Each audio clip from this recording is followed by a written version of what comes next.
Boa tarde, então.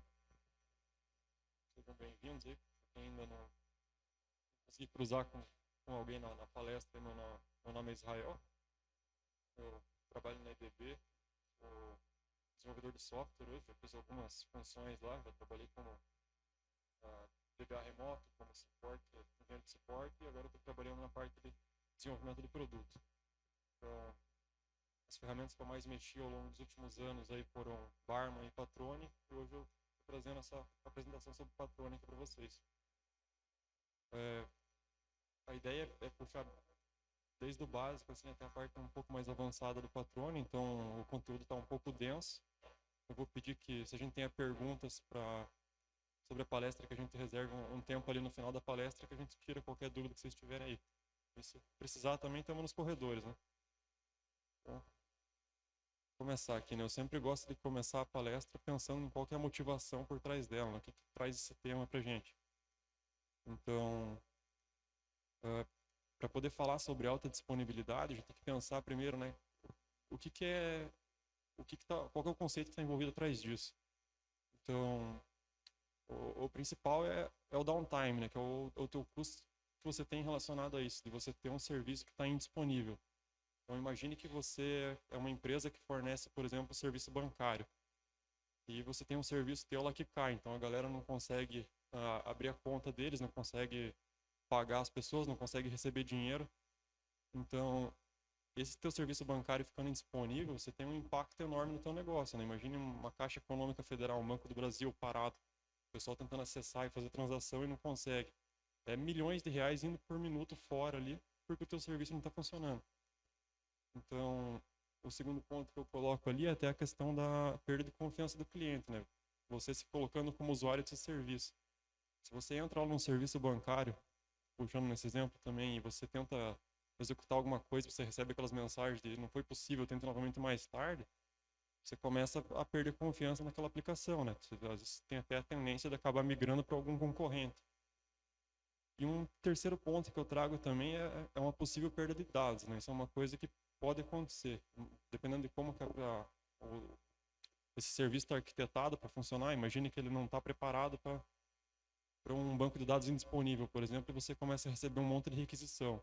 Está caindo as requisições lá, mas elas não estão sendo tratadas, não está sendo armazenado no banco porque o banco está indisponível, você começa a perder a transação que você queria estar fazendo.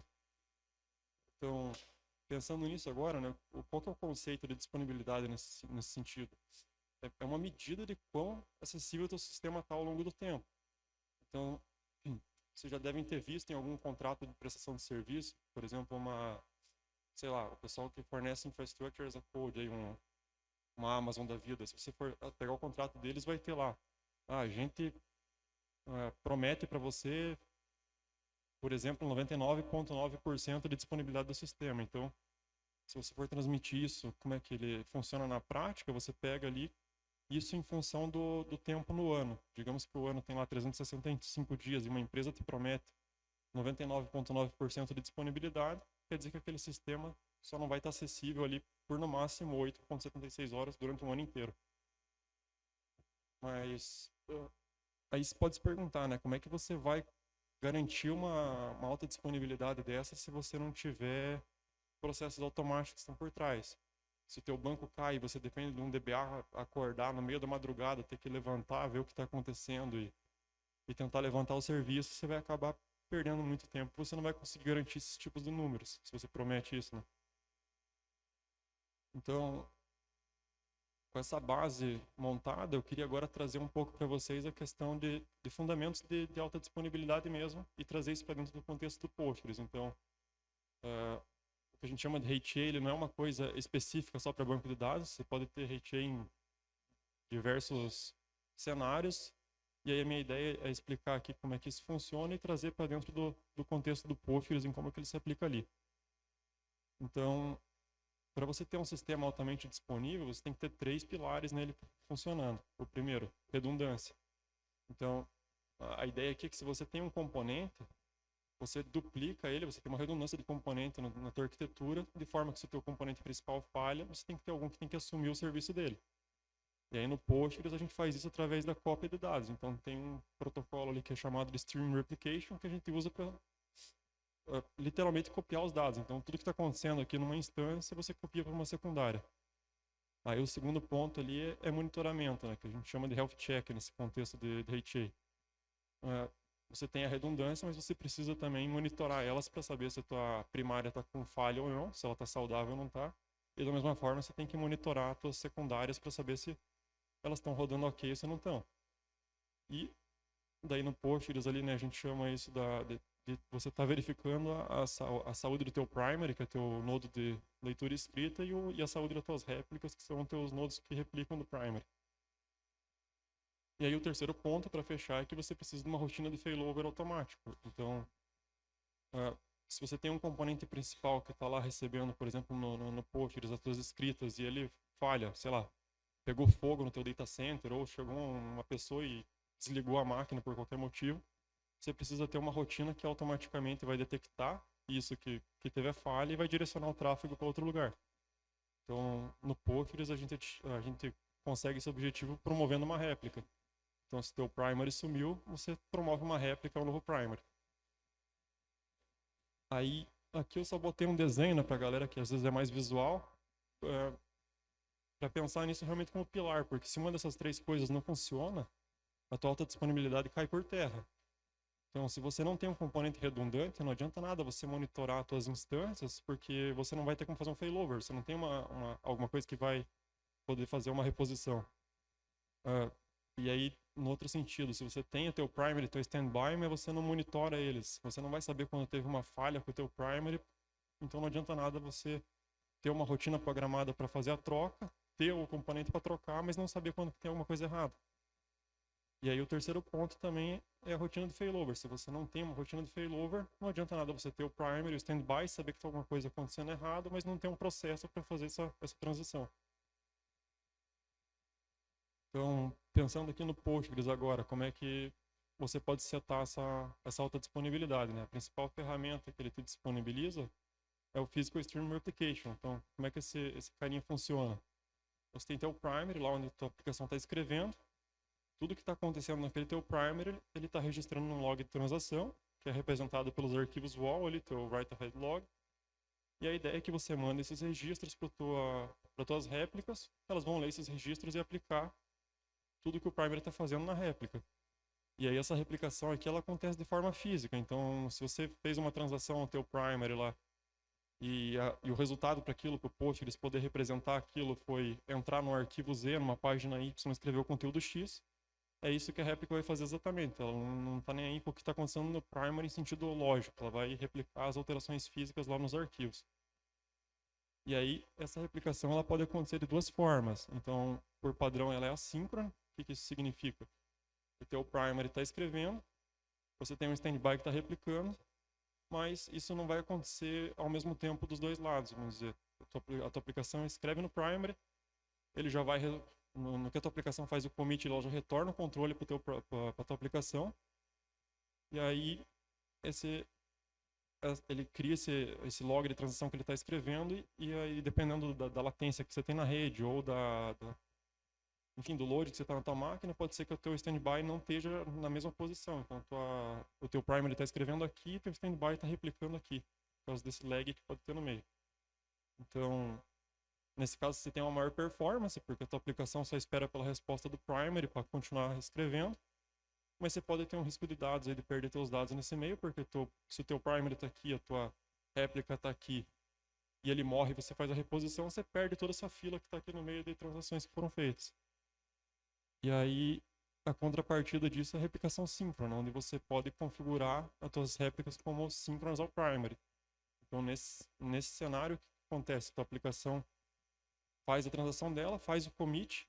Antes do primary responder que está certo, ele manda essa transação para um secundário, o secundário fala, beleza, recebi. Daí ele retorna para o primary que ele fez essa réplica, que ele está com essa transação no banco dele, e aí sim o primary retorna para a aplicação que está pronta.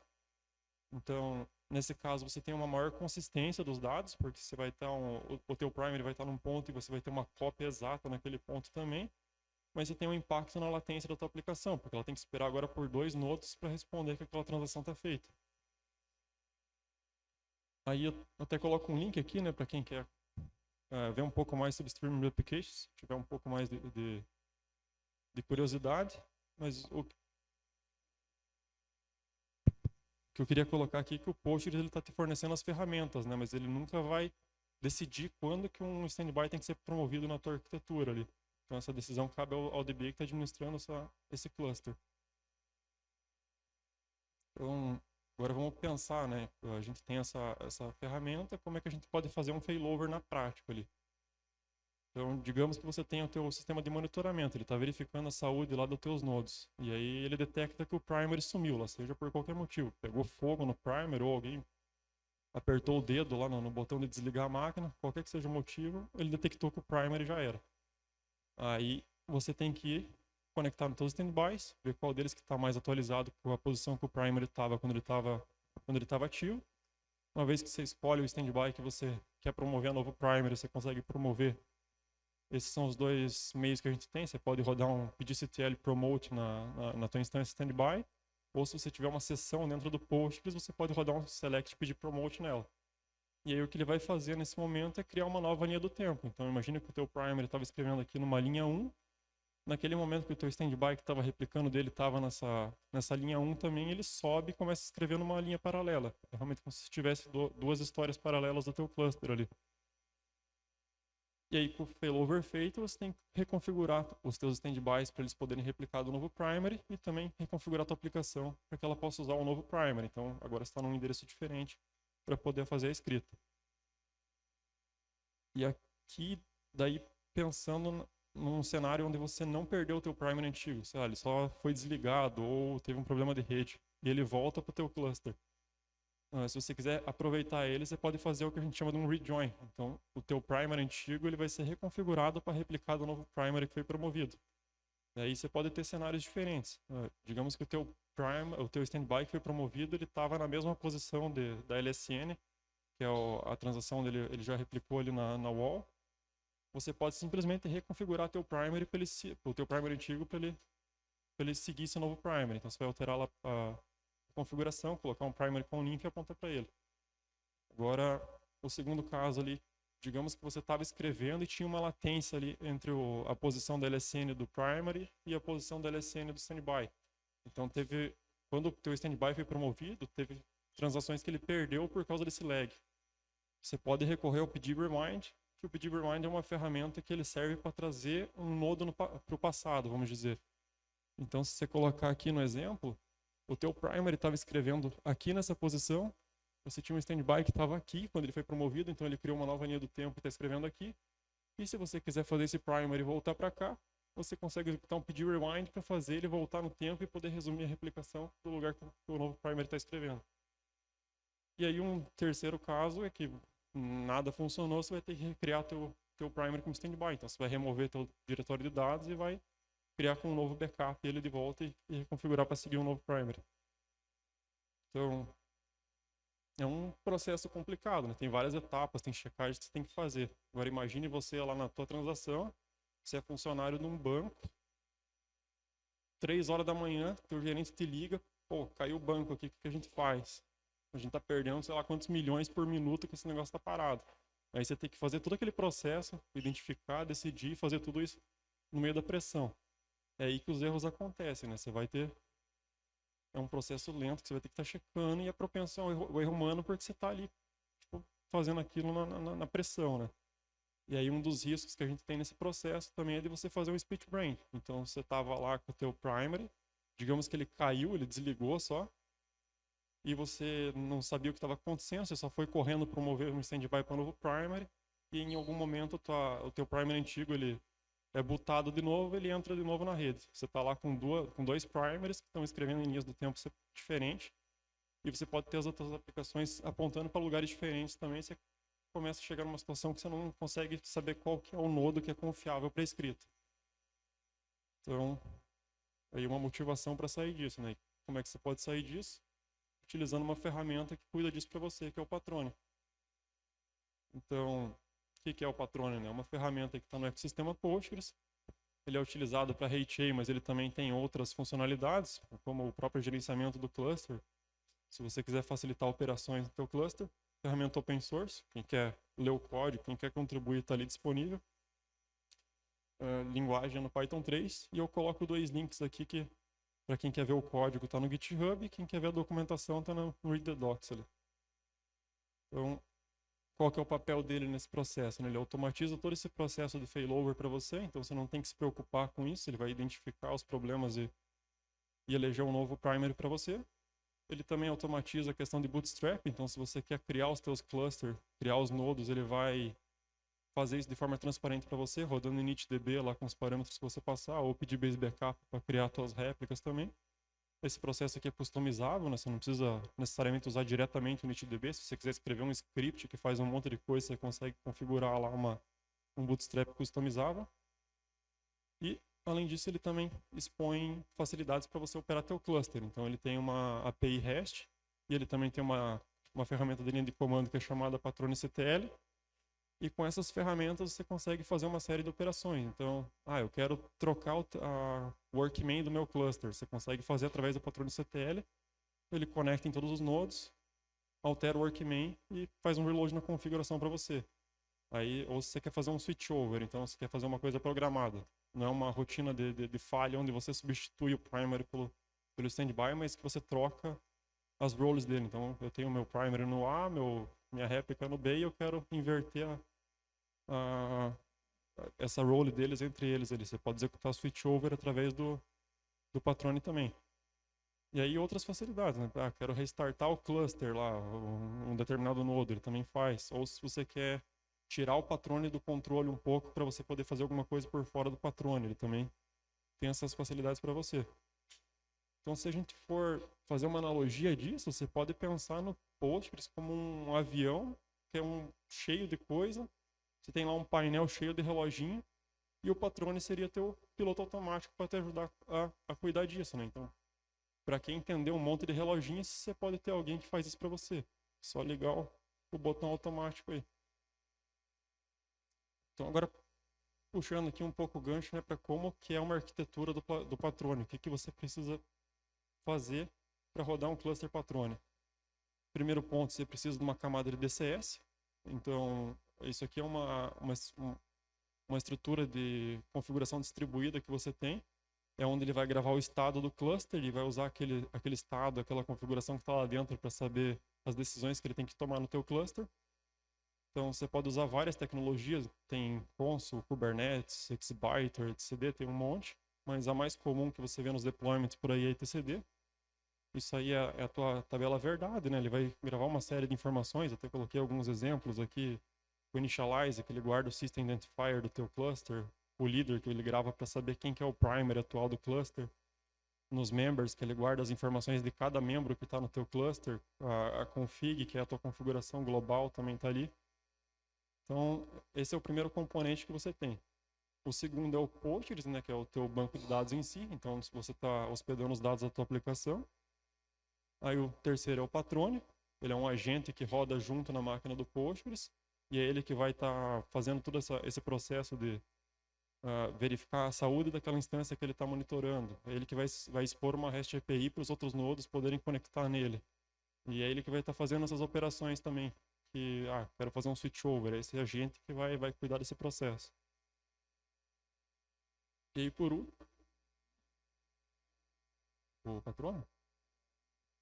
Ele é um agente Python, é um executável que você vai estar executando em cada nodo do teu cluster. Então ele vai ter também na réplica. Você vai colocar um em cada um. E aí o proxy, que é o quarto componente aqui, que ele é opcional, mas ele é bem recomendado, que ele funciona como uma camada de abstração para você. O mais comum aqui é o HA Proxy. E a ideia desse componente é que ele se comunique com a REST API do Patrone para fazer uma abstração no roteamento de conexão do teu cluster. Então eu coloquei um exemplo aqui que é bem comum que o pessoal faz, é levantar uma instância HA Proxy que tem na porta 5000, por exemplo, uma interface que vai sempre conectar no primary, e na porta 5001 uma interface que vai sempre conectar com o balanceamento de carga entre os standbys. Então a ideia é que se você quer executar alguma query no primary, você não vai querer saber quem que é o primary, você pergunta para o HA Proxy, conecta no primary, e ele cuida de fazer o roteamento por trás. Então, aqui de novo para a galera que gosta de desenho, é mais ou menos isso que parece uma arquitetura de um patrone. Você tem ali teu cluster etcd, né, que é uma distribuição distribuída. Então, usei como exemplo 3 nodos compondo esse cluster etcd, que é onde você está gravando o teu estado e dando as coordenadas da tabela verdade que o patrone vai usar. Aqui você tem o teu cluster do Postgres, então você tem em azul ali um primary e em verde os dois standbys estão replicando dele. Aqui em cada nodo você vai ver que tem um patrone executando junto com ele, então esse patrone aqui está cuidando desse nodo, esse desse e o de cima ali do azul. Aqui na frente, se você colocar o HA Proxy na tua arquitetura, você tem essa interface que o usuário vai usar para conectar, então ele vai chegar no primary, no HA Proxy e falar, me conecta no primary, e o HA Proxy vai cuidar de ir para o teu primary. E a mesma coisa se você quiser fazer o balanceamento entre as réplicas. Aí, beleza, agora a gente já entende a arquitetura, né? Como é que funciona o failover dentro do cluster patrone, né? A gente já sabe fazer ele manual, mas como é que funciona esse automático que ele gerencia? Então, pensando no que aqueles agentes fazem, né? Eles têm algumas tarefas, cada um daqueles agentes patrone que estão executando ali. Então, o que eles vão fazer é que mais ou menos a cada 10 segundos eles vão executar uma série de checks daquele banco que ele tem. E nessas checks que eles vão fazer, ao final eles vão fazer uma chamada para o DCS, naquele caso ali do exemplo ao etcd, para atualizar a informação do DCS. Então, por exemplo, cada membro, a cada mais ou menos 10 segundos, ele vai estar fazendo essas checagens e atualizando as informações dele lá no etcd. Coisas como o nome do membro, a LSN que ele está escrevendo ou está replicando, a connection string para que os outros nodos possam conectar nele. Essas coisas todos os agentes fazem. E além disso, o agente que é o líder do cluster, então aquele que é o teu primary, ele vai estar sempre renovando uma lease na chave lá da leader lock. Então é como se ele falasse, pelos próximos 30 segundos eu continuo sendo o líder do cluster. Cada 10 segundos ele vai estar fazendo essa renovação por 30 segundos. Então, até aí beleza, né? Você tem o teu cluster funcional, tá todo mundo atualizando, mas o que acontece se o teu líder some lá? Ele, sei lá, por qualquer motivo ele não consegue conectar no DCS ou no Postgres e não consegue fazer essas checagens e atualizar o estado. Aquela lock ali ela vai expirar, porque ele não vai estar atualizando. Então passou 30 segundos, aquela chave vai desaparecer do etcd. E aí começa algo que a gente chama de leader race no Patrone, que é literalmente uma corrida. Todos os teus standbys que se julgam promovíveis e saudáveis, eles vão disputar entre si para pegar a lock no DCS. E o primeiro nodo que vencer a corrida, ele vai obter essa lock e vai virar um novo primary. E aí ele se promove e é configurado o novo primary do cluster Postgres. Então, o benefício que você tem aí é que o teu cluster se cura sozinho. O teu primary sumiu, ele não está mais atualizando o DCS, os standbys detectam isso, e um deles pega a chave e se promove. E aí, pensando agora naquele outro cenário, onde você tem o teu líder antigo voltando, você tem ali, ele era o líder antes, ele sumiu, ele volta, ele percebe que ele não é mais o líder quando ele consulta o DCS, porque algum outro nodo já está como líder. Então ele inicia um processo de rejoin, que é mais ou menos parecido com aquele processo manual que a gente escreveu antes. Então, se for possível utilizar um pdb rewind, ele vai tentar, se for preciso e necessário, né? Ele vai tentar voltar no tempo para se encaixar no primary novo. Se não for possível, ele reconstrói aquele nodo com pdbase backup e configura para acessar também. Então aqui de novo o benefício é que essa é um self-healing de novo. Teu primary antigo volta para o cluster, ele detecta que não é mais o líder e ele se reconfigura automaticamente para voltar como standby. Bom, com esse comportamento coberto, a minha ideia aqui agora é dar uma pincelada em como que é a configuração do patrone, né? Eu não vou cobrir tudo que é parâmetro que tem aqui, mas eu vou dar um overview de cada seção que tem dentro do arquivo de configuração dos agentes. Então, para começar isso também eu preciso explicar que tem 3 modos de configuração no patrone. Então, tem uma que a gente chama de Dynamic Configuration. Essa é uma configuração que você guarda no DCS, então ela vai estar hospedada lá dentro do etcd. Essa configuração ela é global, ela se aplica a todos os nodos do teu cluster. Então, se você definiu alguma coisa ali, o patrone vai aplicar em todos os membros. E um detalhe importante é que essa configuração ela é definida inicialmente no teu arquivo patrone YAML, ali, que é a configuração que você tem para aquele agente. Só que uma vez que você leu essa configuração e fez o bootstrap do cluster, aquele bloco ali não é mais usado para nada dentro do arquivo de configuração. Ele é gerenciado totalmente dentro do etcd lá. Então é só para poder realmente começar o cluster. E ela se aplica a todos os membros, né? Como eu comentei, ela é global. O que você colocou nessa Dynamic, ele entra para todos. Aí o segundo tipo que você tem é a configuração local. Essa é definida somente no teu arquivo de configuração ali. Então, qualquer coisa que você coloque dentro desse arquivo de configuração, ele vai se aplicar o nodo local. E se você tiver um conflito, por exemplo, definir o workman como 4 MB no TCD e tal workman como 10 MB no teu arquivo local. Ele vai favorecer o 10 MB naquele nodo e para os outros ele fica global daí se não tiver conflito. E essa terceira aqui, ela é só uma forma diferente de fazer essa configuração por arquivo. Então, você pode definir também por variáveis de ambiente as mesmas configurações que você define pelo arquivo YAML dele ali. E aí, como precisa ter uma precedência entre uma e outra, ele dá precedência para a variável de ambiente, se ela estiver conflitando entre o que está no arquivo e o que está na variável de ambiente. E nessa página daí tem toda essa explicação também. Então, agora passando por cima, assim, ligeiramente desse arquivo do patrone, a gente tem o que a gente chama aqui de configuração geral. Então, isso aqui é algo genérico no teu cluster. Aquela configuração scope é um nome que você dá para o teu cluster. Então, eu coloquei como exemplo aqui meu cluster patrone A. Isso é só para identificar o nome do cluster que define todos os membros. Aí no name você coloca o nome daquele membro dentro do cluster, então daquele node ali. Aqui eu usei como exemplo meu patrone 1, meu membro patrone 1. Então é como se eu tivesse um cluster Postgres, que é chamado de meu cluster patrone A, e um dos membros que tem lá dentro é o meu membro patrone 1. E aí a questão do namespace é uma coisa que o patrone te fornece para você definir como que você quer organizar as chaves, por exemplo, no etcd. Então, para ele guardar as informações dentro do etcd, ele vai usar uma combinação ali que é namespace scope. Então, nesse caso, tudo que é informação desse cluster, ele ficaria guardado dentro de barra, todos os meus clusters patrone, barra, meu cluster patrone A, e ali dentro estão as informações dele no etcd, se você quiser consultar por fora do patrone.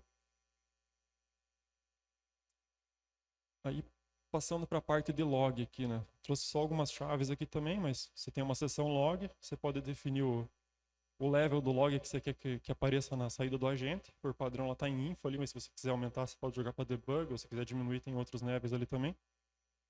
Você pode mandar tanto em plain como em JSON. Então, se você quiser que seja mais fácil de consumir o log com outras aplicações, você pode mandar para JSON, que fica mais fácil fazer parsing. E um terceiro ponto é que, por padrão, o patrone ele escreve na saída. Então, ele vai estar mandando os teus logs lá para o stdr.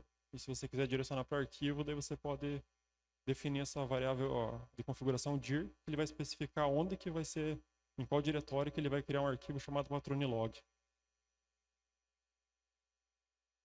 Aí passando para a parte do DCS, né, a gente usou o etcd como exemplo ali. Então, vai ter uma seção diferente para cada tecnologia. Nesse caso aqui, o etcd, a gente está usando a API 3, que é a que é suportada pelas versões mais atuais do etcd, né? E no básico, o que você precisa é definir a lista dos teus membros etcd, para o patrone saber em que nodes ele conecta para conversar e escrever as chaves. E o protocolo que você está usando, que por padrão ele vem HTTP. Então ele vai estar tentando mandar as coisas em plain text pela web ali, né? Aí essa seção REST API é onde você define os parâmetros da tua API daquele nodo do teu cluster patrone. No básico, são essas duas chaves, tem outras também, mas você precisa definir o endereço que ele faz o bind do server ali. Então, o listen é como se fosse um listen addresses do Postgres, é onde você vai escutar as requisições. E o connect address o endereço que você expõe para as outras máquinas do cluster poderem conectar nela. Então, você pensa no listen aonde você abre o teu servidor e o connect, qual que é o endereço que os outros nodos usam para chegar em você. Aí também tem uma seção de tags, que é onde você pode customizar alguns comportamentos do patrone. Então, os dois exemplos que eu trouxe foi essa do no failover. Se por algum motivo você quer que algum nodo nunca seja promovido no teu cluster, porque ele sempre deve ser uma réplica, você pode setar um no failover true ali. E uma outra também que é interessante, que é para fazer replicação em cascata. Então, se você não quer replicar direto do primary, você quer que algum nodo ele replique de um outro standby para fazer uma replicação em cascata, você pode usar essa tag replicate from, que aí você define quem que é o nodo de origem da replicação dele. Aí, finalmente, a seção Postgres, né, que é onde você está configurando o Postgres daquele agente que está cuidando. Então, essa chave listen, ele vai se traduzir para o listen addresses do Postgres, mais a configuração port. Então, é o endereço que o server está escutando e a porta que ele está escutando.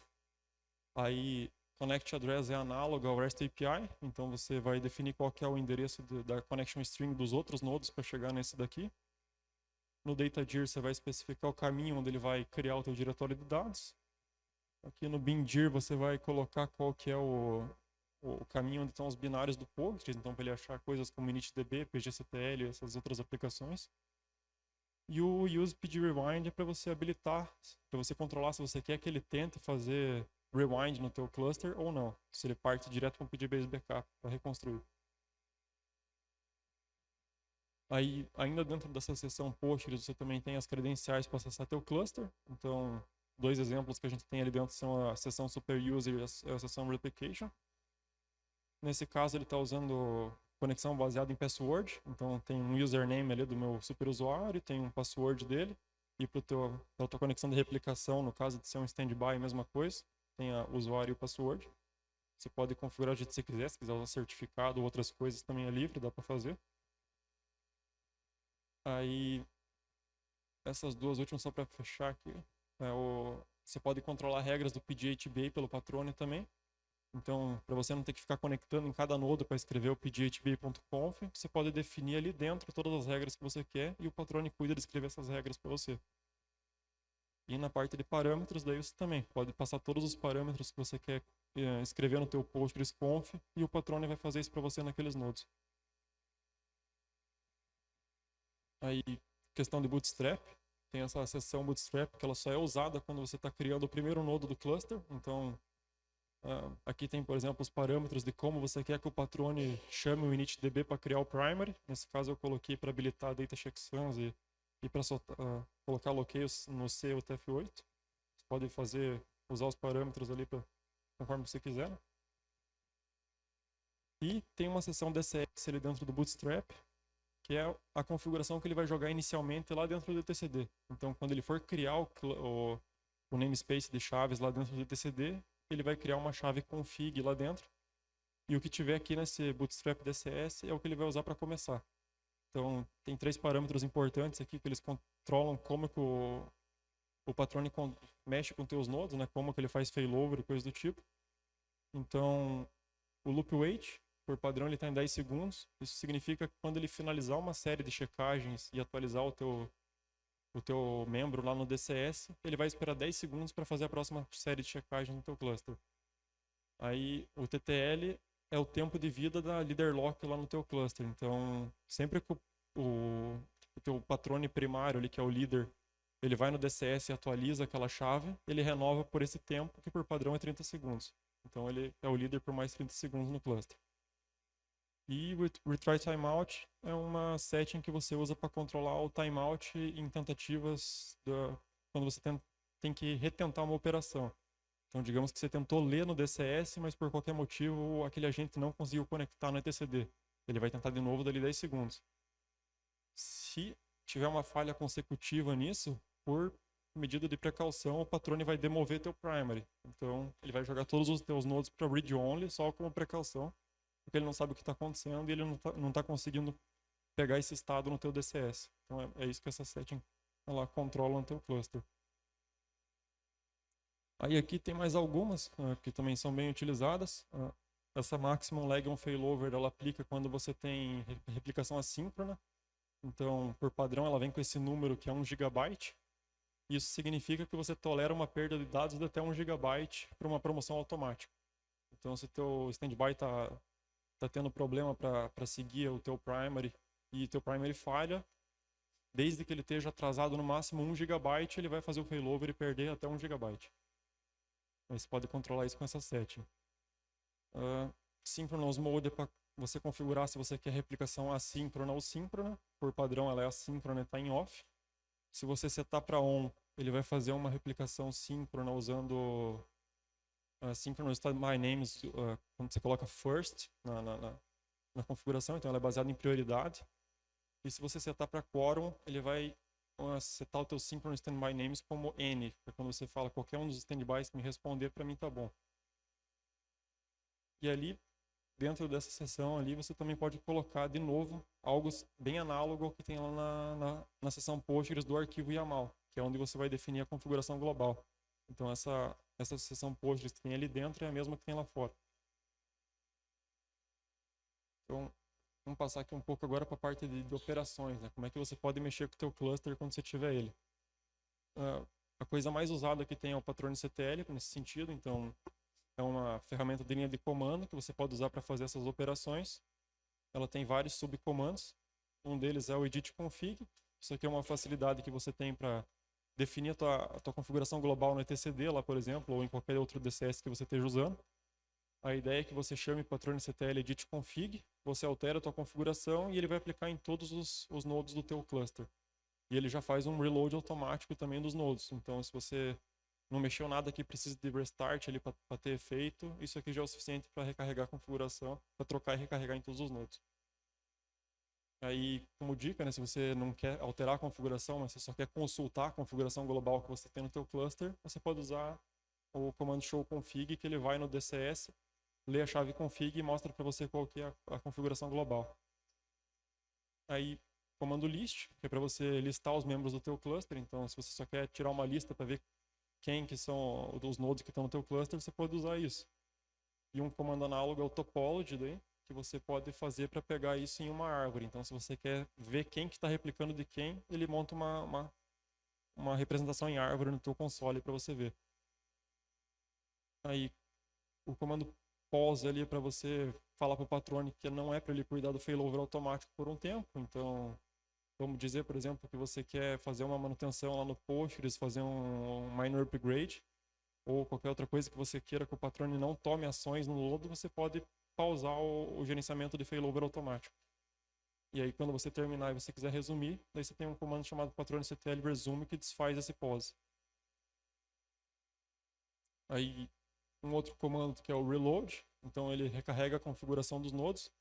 Se você fez alterações no teu patrone YAML, ou se você fez qualquer outro tipo de alteração lá no Postgres manualmente também, você pode usar esse comando como um atalho para ele recarregar a configuração de todos os nodos do teu cluster. E esse comando restart ele é para você reiniciar o Postgres daí. Então, se você quiser pedir para o patrone reiniciar o Postgres em algum nodo, você pode usar esse comando. E nesse sentido é bem importante que você use esse comando para reiniciar, porque daí você reinicia de uma forma que o patrone sabe o que está acontecendo. Porque num exemplo, se você só chega no teu primary lá e roda um pdctl restart, o patrone não sabe o que está acontecendo, ele vai promover um standby como parte do processo. E como dica ali, esse restart ele pode ser agendado também. Então, se você quiser agendar isso para acontecer no momento automático, então quer fazer um restart às 3 da madrugada, você pode rodar isso aí para restartar às 3 da madrugada com esse comando. Aí o outro comando que você tem nessa aplicação é o switchover. Então, se você quiser fazer um switchover no teu cluster, você pode chamar patrone.ctl switchover. E esse switchover também pode ser agendado para acontecer automaticamente no momento futuro, se for do teu interesse. Um último comando aqui é o patrone.ctl reinit. Então, se você quiser recriar um nodo do teu cluster, um standby nesse caso, você pode chamar esse patrone.ctl reinit e o que ele faz é rodar um pdbase backup naquele nodo para ele recriar a partir do primary. E aí nessa página aqui tem uma série de informações sobre a patrone.ctl em mais detalhes, né, com exemplos de uso e tudo. Então, puxando um gancho agora para a REST API, né, que é uma outra forma que você tem de operar teu cluster. Então, no básico, tudo que você consegue fazer com o patrone.ctl, você consegue fazer também com a API REST que o patrone te manda ali. Então, se você quer fazer integração com scripts, geralmente é mais fácil você usar isso daqui, porque você pode só dar um curl lá na endpoint do patrone e pedir para ele fazer alguma coisa. E é feito com esses métodos comuns, como get, put, patch, delete, depende do que você está fazendo, se é alteração, se é leitura. E além de expor as mesmas operações que você tem no patrone CTL, ele também serve para fazer monitoramento. Então, se você quer integrar lá um monitoramento de patrone para você ver o que está acontecendo com os agentes, você pode usar as endpoints dessa API. E é o que o Retry Proxy também usa para poder fazer integração e definir coisas como quem é o líder, quem é o standby, em quem eu posso balancear a carga. Então o Retry Proxy ele comunica com essa API REST para fazer a funcionalidade dele. E nessa página aqui também tem uma série de informações a respeito dessa API REST. Estamos quase fechando já. A ideia aqui agora é só trazer mais algumas funcionalidades que a gente tem no Patrone, né? Então, uma delas é que se você tiver uma necessidade de criar um cluster onde não tem um nodo de leitura escrita, você só quer criar um cluster que replica de outro cluster. Então, imagine que você tem teu primary e 2 standbys aqui na América do Norte, e daí você quer replicar esses dados lá para a Europa e ter 3 standbys lá. Nesse continente aqui da Europa, você cria um standby cluster, onde um deles vai conectar em um nodo dos Estados Unidos, replicar, e os outros nodos do cluster vão replicar em cascata a partir dele. Então, naquela página também tem mais informações de como você consegue configurar isso no teu cluster. Outra coisa interessante que tem aqui é o Watchdog. Então, essa aqui é uma feature que serve para aumentar a tua proteção contra split brain no teu cluster. Nem está falando, se você tem o teu agente patrone rodando e por algum motivo ele não consegue renovar a lock dele no DCS por mais 30 segundos, ele deixa de ser o primary e alguém é promovido no lugar dele. Mas tem casos mais extremos, por exemplo, se eu chegar lá na minha máquina e der um kill -9 no patrone do primary, depois de 30 segundos, como aquele processo não está rodando, vai ter algum outro standby que vai ser promovido a primary. E nesse caso você teria o primary que foi promovido no teu cluster, mais o primary que está disponível do antigo, porque o patrone morreu ali e o Postgres continuou rodando. Então, o que esse watchdog faz é que é um mecanismo que o agente patrone fica pingando ele o tempo todo. E se o patrone parar de pingar aquele dispositivo watchdog, depois de um tempo, como segurança, ele desliga a máquina inteira. Então, se o patrone morreu, ele também vai derrubar tudo na máquina, incluindo o Postgres. Então, é um mecanismo que você tem de proteção contra split brain. E aí, naquela página também tem informações sobre como configurar o dispositivo watchdog e como fazer o patrone usar isso. E uma última funcionalidade que pode ser interessante aqui é a questão da DCS Failsafe Mode. Então, imagine que você tem lá teu cluster etcd de 3 nodes, numa determinada região, você tem os teus patrones aqui numa outra região, e teve um network partition lá, você não consegue conectar no etcd para pegar o estado e nem para escrever o estado. Por causa daquele retry timeout que você tem no cluster, depois de um tempo ele vai mandar o teu primary para o read only, porque ele não está conseguindo conectar para pegar a informação para saber se ele é o líder ou não. E aí, se você usar essa feature aqui, você consegue um workaround em cima disso. Então, o que o Patrone faz é, se eu não consigo conversar com o DCS, mas eu consigo conectar em todos os outros nodos do Patrone que eu conheço, aí ele assume que essa falha é temporária e que vai ser corrigida no etcd, então ele evita de fazer a demoção do primary nesse meio tempo.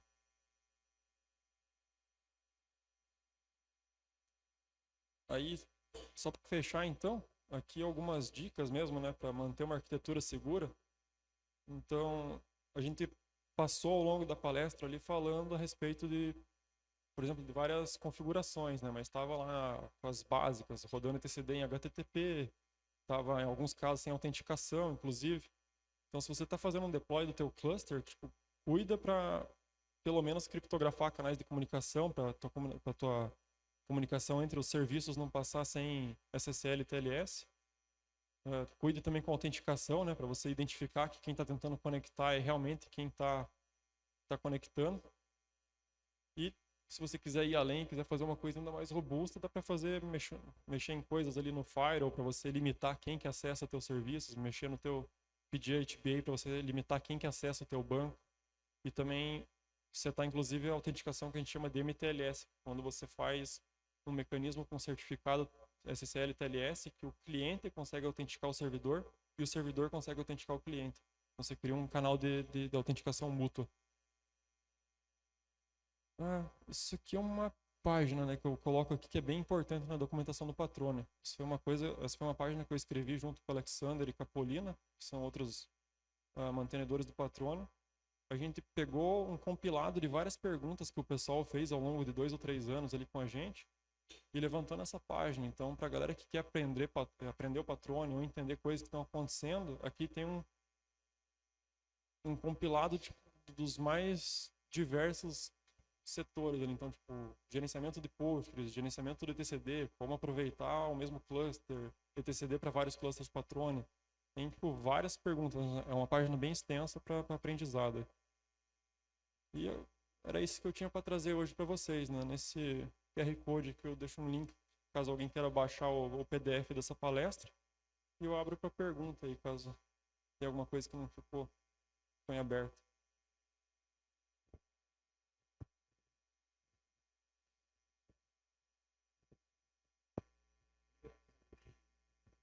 Major version. Como que você atualiza um Postgres da vida, assim? É simples, o patrão ajuda ou você faz isso por fora? Você tem um processo que você faz por fora, tem lá dentro da documentação tem uma seção lá no Read to Docs, que é bem isso, é Major Upgrades com Patrone. Então ele te dá o passo a passo certinho que você tem que fazer ele para fazer a migração, né? Porque vai envolver uma troca de System ID e tudo. Você vai ter que mexer no DCS, mas tem uma documentação para você poder scriptar, tá? Se você quiser.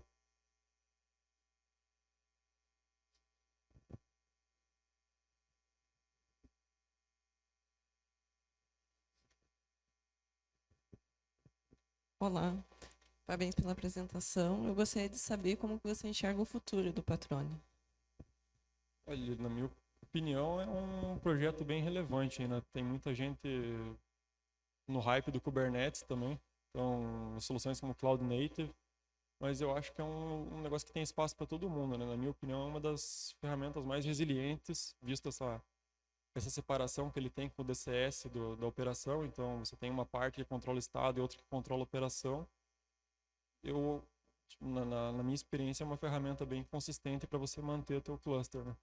Tem inclusive alguns operadores por aí no hype do Kubernetes que usam Patrone implícito ali hoje. Não é o caso do Cloud Native PG, mas tem alguns. Alguma novidade? Olha, ele tá mais assim num ponto onde a gente tá corrigindo muita coisa, mas a inovação tá um pouco mais lenta, assim. Ele atingiu um ponto bem de estabilidade no projeto.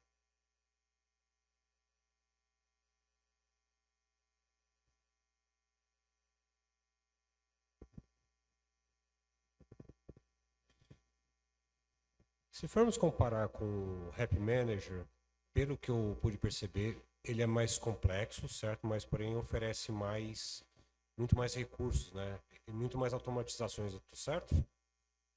Porque a solução do Rep Manager, no caso, é que ele tem modelo diferente de operação, né?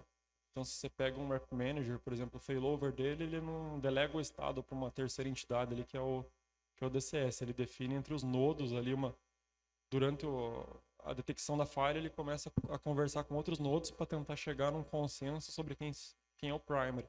Então ele tem uma arquitetura um pouco diferente de funcionamento. E também reduz um pouco algumas coisas que o Patrone faz. Tem até gente que fala que o Patrone faz muita coisa que ele deveria focar, né, em alguma coisa ou outra. Então tem diferença tipo, tanto de arquitetura, da projeção, de como o software foi projetado e também das features que ele cobra, né? Cada um tem os seus pontos fracos e fortes, mas eu não sei se você tem alguma coisa mais específica para cobrir. Basicamente isso mesmo. Obrigado.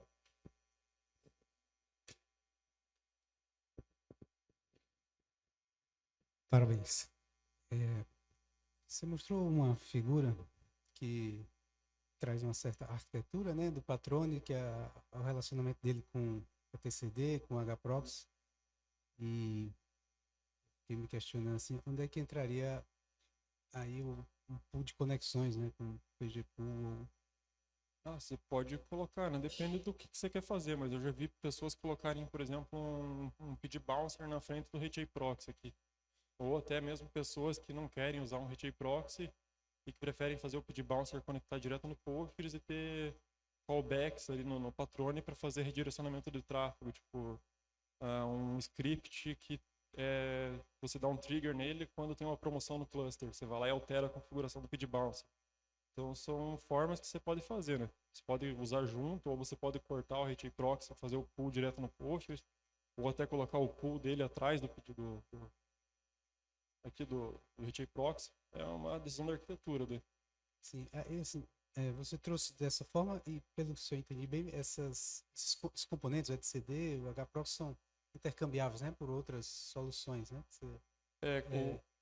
Né? E o mesmo então vale para o pool, né? E eu digo assim, mas você resolveu por que você trouxe o hproxy e o etcd aí? E existe uma integração maior com essas ferramentas em relação às demais ou é realmente intercambiável?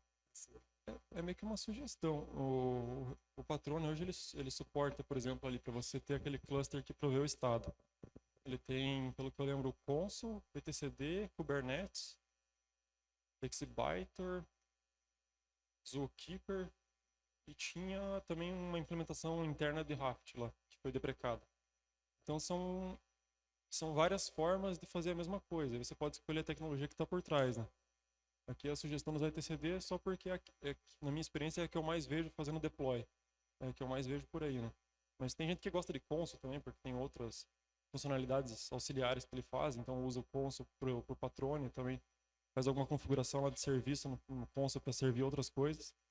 E a questão do HA Proxy é só para deixar transparente mesmo, né? Então tem gente que gosta, tem gente que não gosta. Mas ele é uma facilidade para você não ter que reconfigurar a aplicação para seguir um novo primer. Ele deixa transparente para você esses failovers que acontecem no cluster ali.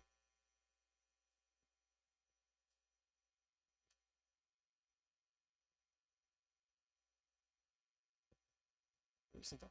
Obrigado, João.